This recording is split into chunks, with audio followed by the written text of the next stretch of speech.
there's been some very important progress on this issue of finance to deal with loss and damage. There's been stuff on adaptation, but my main focus, the focus of my commission, is on the mitigation side, getting the emissions down in future.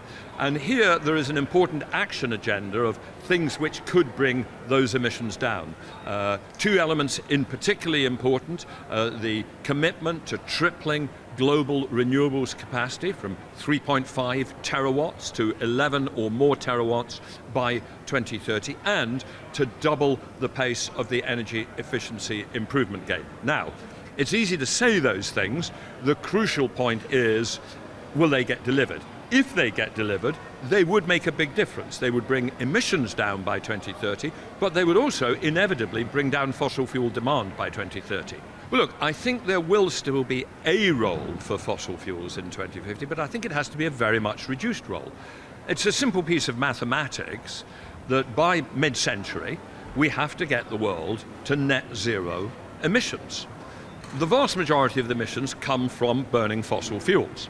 So we can only get to net zero if there are one of two things happen. Either we reduce the use of fossil fuels, or when we use fossil fuels, we offset it with carbon capture and storage and with removals. Now, we at the Energy Transition Commission have analysed in detail the appropriate balance between those two routes. And we think it has to be 85% the first and 15% the latter, i.e. that 85% of the emissions reductions have to come from actually cutting out the use of fossil fuels. And only the last 15% can come from saying, yeah, we're still using fossil fuels, but we have carbon capture and storage. And that is based upon a detailed analysis of the technological possibilities, the economic optimality. That is the crucial debate we need to have across the world.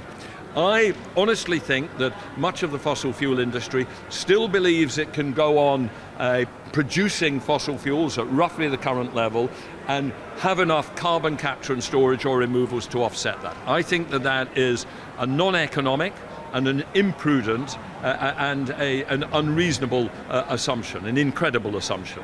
We do have to reduce fossil fuel demand and therefore fossil fuel supply. I think we need to focus on both. I think it's a false dichotomy. Look, we're clear in the report that we've just put out on our website, Fossil Fuels in Transition, committing to the phase down of all fossil fuels, that's the title.